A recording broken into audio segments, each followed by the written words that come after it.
Ever since Gen 5, there are certain features I've always wanted future Pokemon games to have, but they either still have never put in the game, or they did have it for one generation and it never returns. With Pokemon Ultra Sun and Ultra Moon coming this November, which is most likely the definitive version of this gen, much like Pokemon Crystal, Emerald, Platinum, and Black 2, White 2, there are some things I want to see added into this game and hopefully becomes a standard in all future Pokemon games. This is my top 5 things I want in Pokemon Ultra Sun and Ultra Moon, but let's be real, it won't happen.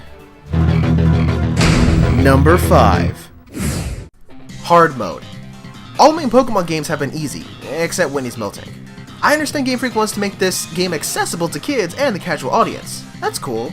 But Pokemon White 2 is the only game to have a hard mode, which is called Challenge Mode.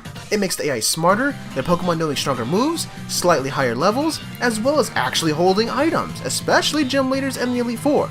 But to unlock Challenge Mode, you had to beat Black 2 and link it with White 2, which requires 2 DSs.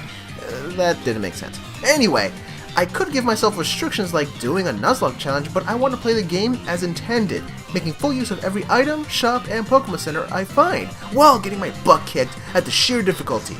A good example of this is Pokemon Revolution Online. It's a fan-made Pokemon MMO game which lets you start in Kanto and go to other regions. This game is challenging. I had such a hard time beating Misty Starmie, who has stronger attacks than normal, and I had to grind XP on wild Pokemon. I'm still collecting all the items I find, fighting all the trainers, spending my money buying potions, and I still lose. I'm not even doing a Nuzlocke challenge. Also, if you lose to a trainer, you don't get to fight them again, which means no money. I like it. Game Freak, please bring back Challenge Mode. Number 4. Background Stage Selection. Are you tired of fighting in the same hologram stadium during online matches? I am. After all, selecting stages for fights have been common in video games for years. I've seen mods where they can change the background ever since Black 2 and White 2, all the way to Sun and Moon. Come on, Game Freak. We've been fighting in the same hologram stadium ever since X and Y in 2013. We've been doing this for 4 years. Give us the option to select a stage.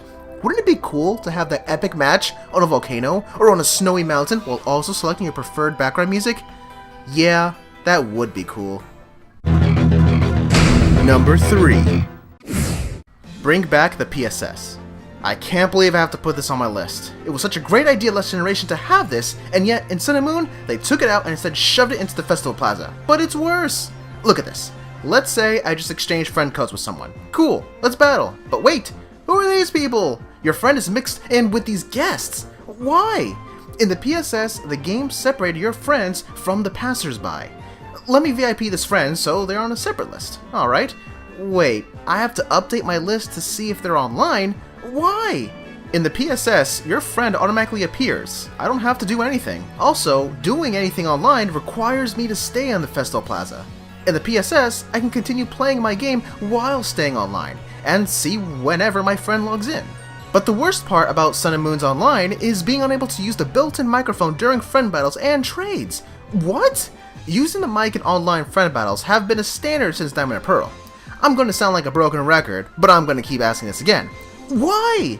Granted, it's not the best quality microphone, but it's better than nothing. Sure, you can use Skype or Discord to talk to your friends while battling or trading, but it's just convenient. Besides, you have the option to disable the mic. Give the player choice. Don't deny me of talking to my friend online. Instead, improve the PSS, such as game chat. It pauses everything you're doing as you talk to a friend. How about let the player continue the game while talking, whether it be during battling the battle tree, or going through your PC, or running around hatching eggs. Game Freak, what are you doing? Bring back the PSS. Number 2. Online Co-op Battle Frontier.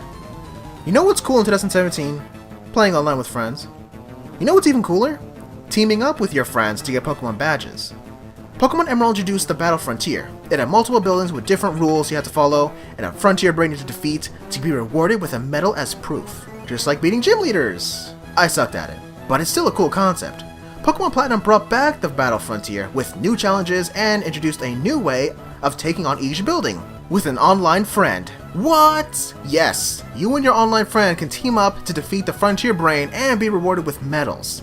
It gives more to do after you beat the game. Sure, Black and White has the Battle Subway, X and Y has the Battle Mason, and Sun and Moon has the Battle Tree, but none of those allow online co-op. I don't have local friends to play Pokemon with, only online friends. Please bring back the Battle Frontier online co-op. Also, give us online matchmaking for Battle Royale and multi-battle. I don't want to waste my time spending invites to strangers who decline or don't respond. Number 1. Visiting another region. Gold and Silver are my favorite Pokemon games. They set the bar by not only going through the new Johto region, but then going through Kanto, which takes place a couple years after Red and Blue versions. The story continues, and you get to beat all the gym leaders, then challenge Red at Mount Silver, who is the strongest trainer in the game.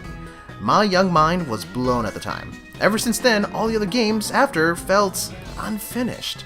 Wouldn't it be great if after you beat Ultra Sun or Ultra Moon, you get to go to Kanto with Lily on another Pokemon journey and seeing what has become of Kanto, while also defeating all the gym leaders and taking on the Elite Four, and going to Mount Silver, which is just on the left side of the Pokemon League, so you can battle Red at the top of the mountain, who has 6 level 100 Pokemon, might as well be. But before the battle starts, Lily appears, who's still traveling with you by the way, and asks Red, "Who are you?" Red says nothing, as always, and the epic battle begins with his theme music playing, but it's the Pokemon Symphonic Evolutions version because that is the epitome of epicness, instead of meeting him at the battle tree. Now that would blow my mind. This concludes my top 5 hopes for Pokemon Ultra Sun and Ultra Moon. If you enjoyed this video, then feel free to poke that like button. If you're new here, consider subscribing to my channel where I talk about other things gaming related. Check out my other gaming channel as well for playthrough videos. Question: what do you hope for in Pokemon Ultra Sun and Ultra Moon? Thank you so much for watching, and I'll see you next time.